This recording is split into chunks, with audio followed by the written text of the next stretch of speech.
ఈ ప్రపంచంలో ఉన్న ఏ మూలనైనా ఒకే కుటుంబంలో ఉన్న ఇద్దరు అన్నదమ్ములు గొడవ పడటం అనేది చాలా కామన్. ఎందుకంటే ఏజ్తో సంబంధం లేకుండా నడక నేర్చుకునే టైం నుండి వాళ్ళ పిల్లలకి పెళ్లి చేసే టైం వచ్చే వరకు కూడా ఏదో ఒక పాయింట్ ఆఫ్ టైంలో అన్నదమ్ములు గొడవ పడుతూనే ఉంటారు.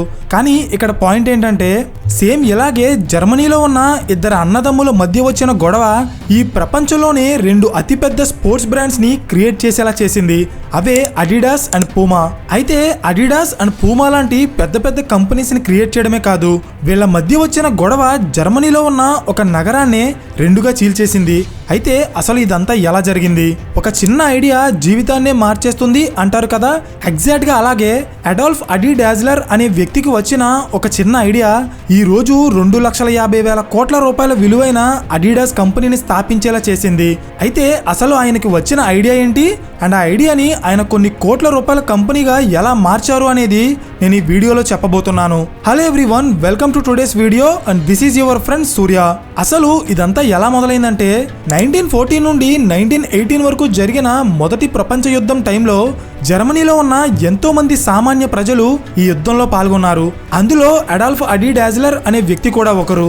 అయితే యుద్ధం ముగిసిన తర్వాత అడాల్ఫ్ డాజ్లర్ ఇంటికి వచ్చి సొంతంగా ఏదైనా చేయాలి అని ఆలోచిస్తున్నారు.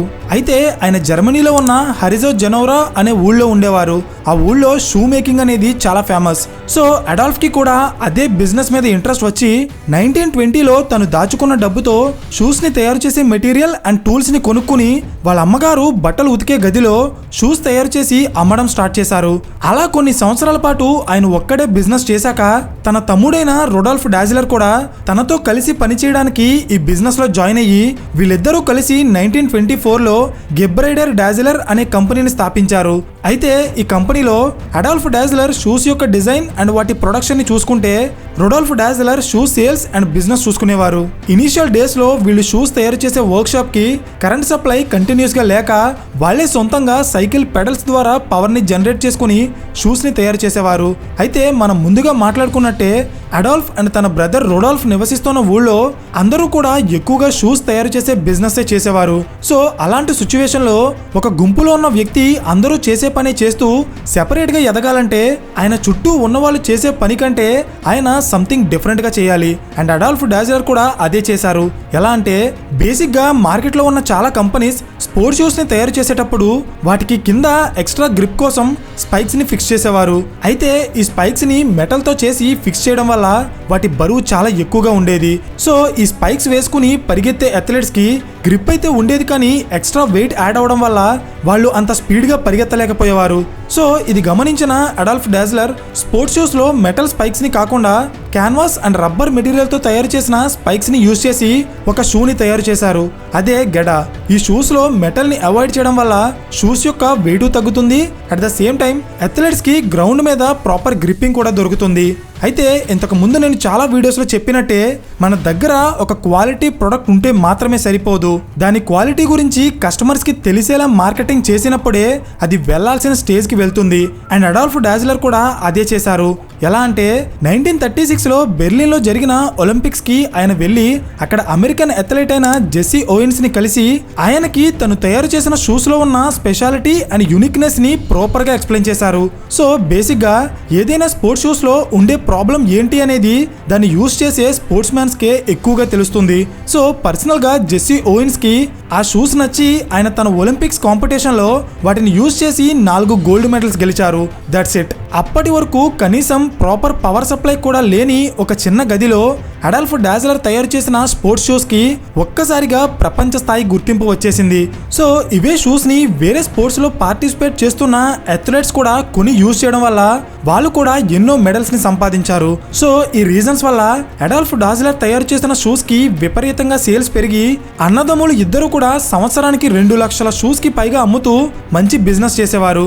అండ్ ఇదే సరైన టైం అనుకున్న డాజ్లర్ బ్రదర్స్ వాళ్ళ బిజినెస్ ని ఎక్స్పాండ్ చేశారు. అంటే కేవలం స్పోర్ట్స్ షూస్ మాత్రమే కాకుండా సోల్జర్స్ అండ్ ఆర్మ్డ్ ఫోర్సెస్ కూడా యూజ్ చేసేలా షూస్ అండ్ ఫుట్వేర్ ని తయారు చేసి జర్మనీలో ఉన్న సోల్జర్స్ అంతా కూడా వాళ్ళ షూస్ ని వాడేలా చేశారు. అయితే ఇక్కడ మీకు ఒక ఇంపార్టెంట్ విషయం తెలియాలి. అదేంటంటే బేసిక్ గా ఏ దేశంలో అయినా బాగా డబ్బు సంపాదించిన బిజినెస్ మ్యాన్స్ ని కొన్ని పొలిటికల్ పార్టీస్ డైరెక్ట్ గానో లేదా ఇండైరెక్ట్ గానో వాళ్ళ పార్టీస్ లో జాయిన్ చేసుకుంటాయి. సో ఎగ్జాక్ట్ గా అలాగే అడాల్ఫ్ అండ్ రొడాల్ఫ్ అన్నదమ్ములు ఇద్దరు కూడా జర్మనీలో హిట్లర్ నడుపుతున్న నాజీ పార్టీలో వీళ్ళిద్దరూ కూడా కీలక మెంబర్స్ గా జాయిన్ అయ్యారు. అండ్ సెకండ్ వరల్డ్ వార్ జరుగుతున్న టైంలో ఎమర్జెన్సీ పర్పస్ మీద అడాల్ఫ్ డాజ్లర్ షూస్ తయారు చేసే ఫ్యాక్టరీని జర్మనీలో ఉన్న నాజీ పార్టీ అమెరికాకి వ్యతిరేకంగా వెపన్స్ ని తయారు చేయడానికి యూజ్ చేసింది. సో ఇది గమనించిన అమెరికన్ సోల్జర్స్ ఆ ఫ్యాక్టరీని కూల్చడానికి ట్రై చేశారు. అడాల్ఫ్ డాజ్లర్ భార్య అమెరికన్ సోల్జర్స్ ని రిక్వెస్ట్ చేసి ఇది కేవలం ఒక షూస్ తయారు చేసే ఫ్యాక్టరీ అని చెప్పి తన కంపెనీని కాపాడుకుంది.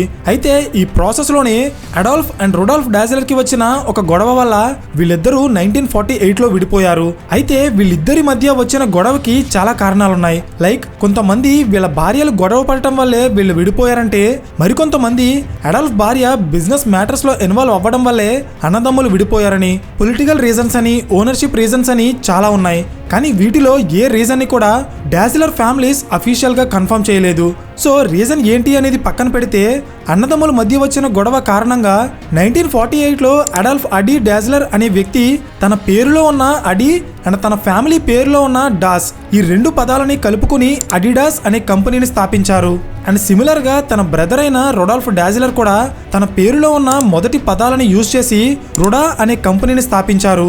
కానీ కొన్ని రోజుల తర్వాత తన కంపెనీ పేరుని రొడా నుండి పూమాగా మార్చారు. అయితే దీని వెనుకున్న రీజన్ ఏంటంటే, పూమా అనే పదానికి యూరప్ కాంటినెంట్ లో ఉన్న అన్ని భాషల్లో కూడా ఒకటే అర్థం వస్తుంది, అదే స్పీడ్ అండ్ పవర్. సో ఇదే తన షూస్ కి బ్రాండ్ నేమ్ గా ఉంటే మార్కెట్ లో ఈజీగా గుర్తింపు వస్తుందనుకున్న రొడాల్ఫ్ డాజ్లర్ తన కంపెనీ పేరుని రొడా నుండి పూమాగా మార్చారు. సో ఇలా ఇద్దరు అన్నదమ్ములు కంపెనీకి సంబంధించిన land, buildings, equipment and technology అన్నీ సమానంగా పంచుకుని జర్మనీలో హరిజో జనౌరా అనే ఊళ్ళో ఉన్న ఒక రివర్కి ఒకవైపు అడిడాస్ కంపెనీని స్థాపిస్తే మరోవైపు పూమా కంపెనీని స్థాపించి ఎవరి బిజినెస్ వాళ్ళు చేసుకోవడం స్టార్ట్ చేశారు. అయితే అన్నదమ్ములు ఇద్దరు విడివిడిగా వాళ్ళ కంపెనీలు పెట్టుకున్నప్పటికీ వీళ్ళిద్దరూ చేసేది ఒకటే బిజినెస్ అవ్వడం వల్ల వాళ్ళ మధ్య కాంపిటీషన్ మాత్రం రోజు రోజుకి పెరుగుతూ వచ్చింది. అండ్ ఈ ప్రాసెస్లోనే అడిడాస్ కంపెనీ వాళ్ళ షూస్ డిజైన్ అండ్ క్వాలిటీ మీద ఫోకస్ చేస్తే పూమా కంపెనీ వాళ్ళ షూస్ మార్కెటింగ్ మీదే ఎక్కువ ఫోకస్ చేసింది. సో దీనివల్ల స్పోర్ట్స్ ఈవెంట్స్ లో పార్టిసిపేట్ చేసే అథ్లెట్స్ అంతా కూడా అడిడాస్ కంపెనీ షూస్ ని కొనుక్కున్నప్పటికీ పూమా కంపెనీ మాత్రం వాళ్ళ షూస్ ని తక్కువ ధరకి అమ్మడం వల్ల కామన్ పీపుల్ అంతా కూడా అవే షూస్ ని కొనుక్కునేవారు. సో దీనివల్ల కంపెనీ స్టార్ట్ చేసిన కొత్తలో అడిడాస్ కంపెనీ కంటే పూమా కంపెనీకే ఎక్కువ లాభాలు వచ్చేవి. అయితే ఈ ప్రాసెస్ లో జరిగిన ఒక వింతైన సంఘటన ఏంటంటే, ఈ అన్నదమ్ముల మధ్య జరిగే పోటీ కేవలం వాళ్ళ కంపెనీస్ కి మాత్రమే కాదు, మొత్తం వాళ్ళు నివసిస్తున్న నగరాన్ని రెండు భాగాలుగా విడదీసింది. అంటే ఈ సిటీలో ఉన్న రెండు ఫుట్బాల్ టీమ్స్ ని ఒకటి అడిడాస్ కంపెనీ తీసుకుంటే ఇంకోటి పూమా కంపెనీ తీసుకుంది. వాళ్ళ ఫ్యాక్టరీస్ లో పనిచేస్తున్న ఎంప్లాయీస్ కి కావాల్సిన ఫెసిలిటీస్ ని ప్రొవైడ్ చేయడానికి హరిజో జనౌరా అనే సిటీలో ఒక భాగాన్ని అడిడాస్ కంపెనీ డెవలప్ చేస్తే ఇంకో భాగాన్ని పూమా కంపెనీ డెవలప్ చేసి ఇద్దరు మనుషుల మధ్య ఉన్న పోటీని ఒక నగరానికి రెండు వైపులా ఉన్న ప్రజల మధ్య ఒక పోటీగా మార్చేశారు. అయితే అడిడాస్ కంపెనీ ఎప్పుడు కూడా స్పోర్ట్స్ షూస్ లో చాలా ఇన్నోవేటివ్ గా ఉండేది. అంటే అథ్లెట్స్ యొక్క కాన్ఫిడెన్స్ అండ్ పెర్ఫార్మెన్స్ ని పెంచడానికి వాళ్ళ షూస్ లో కొత్త కొత్త డిజైన్స్ ని లాంచ్ చేస్తూ ఉండేది. అండ్ ఈ ప్రాసెస్ లోనే 1954 ఫుట్బాల్ ఒలింపిక్ కప్ కి అడిడాస్ కంపెనీ ఒక షూని తయారు చేసింది. అండ్ ఆ షూలో ఉన్న స్పెషాలిటీ ఏంటంటే, స్పోర్ట్స్ షూస్ కి కింద ఉండే స్పైక్స్ ని అవసరమైనప్పుడు స్క్రూస్ తో బిగించుకుని అవసరం లేనప్పుడు వాటిని రిమూవ్ చేసుకోవచ్చు. అంటే వాటిని యూజ్ చేసే ట్రాక్ అండ్ వెదర్ కండిషన్స్ ని బేస్ చేసుకుని వాటికి స్పైక్స్ ఉండాలా లేదా అనేది అథ్లెట్సే డిసైడ్ చేసుకోవచ్చు అన్నమాట. అయితే అప్పట్లో ఈ షూస్ చాలా పెద్ద హిట్ అయ్యాయి. అండ్ ఈ షూస్ ని యూజ్ చేసిన టీమ్స్ కాంపిటీషన్ లో గెలిచి అడిడాస్ కంపెనీకి ప్రపంచ స్థాయి గుర్తింపు వచ్చేలా చేసింది. ఫైనల్ గా 1978లో అడిడాస్ ఫౌండర్ అయిన అడాల్ఫ్ అడీ డాజ్లర్ చనిపోయాక అన్ఫార్చునేట్లీ ఈ కంపెనీ స్లోగా వాళ్ళ బిజినెస్ ని కోల్పోవడం స్టార్ట్ అయింది. దీనికి కారణం అప్పటికే అమెరికన్ మార్కెట్లో అత్యంత వేగంగా ఎక్స్పాండ్ అవుతున్న ఒక కంపెనీ, అదే నైకీ. అయితే అడిడాస్ కంపెనీని నైకీ కంపెనీ ఎలాంటి బిజినెస్ స్ట్రాటజీస్ యూజ్ చేసి ఓడించిందో అర్థం కావాలంటే కొన్ని నెలల క్రితం మేము చేసిన ఈ నైకీ కేస్ స్టడీ చూడండి, అందులో చాలా డీటెయిల్డ్గా ఉంటుంది. అయితే అడాల్ఫ్ డాజ్లర్ చనిపోయాక కంపెనీని టేక్ ఓవర్ చేసిన తన కొడుకు హార్స్ డాజ్లర్ మార్కెట్లో నైకీ అండ్ పూమాని దాటుకుని నెంబర్ 1 అవ్వడానికి ఒక professional marketing and management team ని హైర్ చేసుకున్నారు. వీళ్ళంతా కలిసి కస్టమర్ డిమాండ్స్ ని ఫుల్ఫిల్ చేసేలా స్పోర్ట్స్ షూస్ తో పాటు క్యాజువల్ ఫుట్వేర్ ని కూడా డిఫరెంట్ మోడల్స్ లో తయారు చేయడం స్టార్ట్ చేశారు. అండ్ ఆయన తర్వాత కూడా అడిడాస్ కంపెనీ కేవలం క్వాలిటీ మీద మాత్రమే కాకుండా ఈసారి మార్కెటింగ్ మీద కూడా ఎక్కువగా ఫోకస్ చేసి Olympics and FIFA world cup లాంటి ప్రపంచ స్థాయి పోటీల్లో స్పాన్సర్షిప్స్ గెలుచుకుని ఒకవైపు ఇంటర్నేషనల్ మార్కెట్లో వాళ్ళ స్పోర్ట్స్ షూస్ ని ప్రమోట్ చేస్తే, మరోవైపు అమెరికాలో ఉన్న ఎంతో మంది పాప్ సింగర్స్ అండ్ సెలబ్రిటీస్ ని హైర్ చేసుకుని వాళ్ళ sports wear and casual footwear ని ప్రమోట్ చేసి అడిడాస్ కంపెనీ నైకీ తర్వాత ప్రపంచంలోనే సెకండ్ లార్జెస్ట్ స్పోర్ట్స్ బ్రాండ్ గా ఎదిగింది. అయితే ఇక్కడ ఇంట్రెస్టింగ్ థింగ్ ఏంటంటే 1940s లో విడిపోయిన అడాల్ఫ్ అండ్ రొడాల్ఫ్ అనే ఇద్దరు అన్నదమ్ములు 1970s లో ఒక 2 సంవత్సరాల తేడాలో చనిపోయారు. అండ్ ఆ తర్వాత కూడా ఎన్నో రోజుల పాటు ఈ 2 కంపెనీస్ అండ్ వాటిని స్థాపించిన ఫ్యామిలీస్ మధ్య ఎన్నో కోర్టు కేసెస్ నడిచాయి. ఫైనల్ గా 2009 లో ఈ 2 కంపెనీస్ కి సంబంధించిన ఫ్యామిలీస్ అండ్ ఎంప్లాయీస్ కలిసి ఒక స్పోర్ట్స్ ఈవెంట్ లో పార్టిసిపేట్ చేసి వాళ్ళ మధ్య కొన్ని దశాబ్దాలుగా జరిగిన గొడవకి ఫైనల్ గా ముగింపు పలికారు. ప్రెజెంట్ అడిడాస్ అండ్ పూమా ఈ 2 కంపెనీస్ మధ్య ముందులా కాకుండా ఒక హెల్తీ బిజినెస్ కాంపిటీషన్ నడుస్తుంది. ఫైనల్ గా ఈ కేస్ స్టడీ నుండి మనం నేర్చుకోవాల్సిన ఒక ఇంపార్టెంట్ లెసన్ ఏంటంటే ప్రొడక్ట్ ఇన్నోవేషన్. మీ కాంపిటీటర్స్ ని ఓడించి మార్కెట్లో నెంబర్ 1 గా నిలబడాలి అంటే కస్టమర్ ఫేస్ చేస్తున్న ప్రాబ్లం కి ఒక సొల్యూషన్ ని కనిపెట్టి వాటిని మీ ప్రొడక్ట్ లో ఇంప్లిమెంట్ చేయాలి. బికాస్ అడిడాస్ కంపెనీ ఈ రోజు ప్రపంచంలోనే టాప్ 2 లో ఉండడానికి రీజన్ ఏంటో తెలుసా? వాళ్ళ బిజినెస్ స్లో అవుతున్న ప్రతిసారి వాళ్ళ మార్కెట్ లోకి ఒక ఇన్నోవేటివ్ ప్రొడక్ట్ ని లాంచ్ చేసి కస్టమర్స్ ని తమ వైపు తిప్పుకున్నారు. అర్థమైందా? సో మై డియర్ ఆడియన్స్, ఈ వీడియో మీకు ఇన్ఫర్మేటివ్ గా అనిపిస్తే ఖచ్చితంగా లైక్ చేయడం మర్చిపోకండి. అండ్ ఈ type of business case studies ఇష్టపడే మీ ఫ్రెండ్స్ అండ్ ఫ్యామిలీ మెంబర్స్ కి ఈ వీడియో షేర్ చేసి ఎలాంటి మరిన్ని క్వాలిటీ కేస్ స్టడీస్ కోసం ఛానల్ ని సబ్స్క్రైబ్ చేయండి. పక్కనే ఉన్న గంట సింబల్ ఆన్ చేస్తే మేము వీడియో అప్లోడ్ చేసిన వెంటనే మీకు ఇమీడియట్ నోటిఫికేషన్ వస్తుంది. So thank you for watching and I will see you in the next video. Till then this is your friend Surya signing off.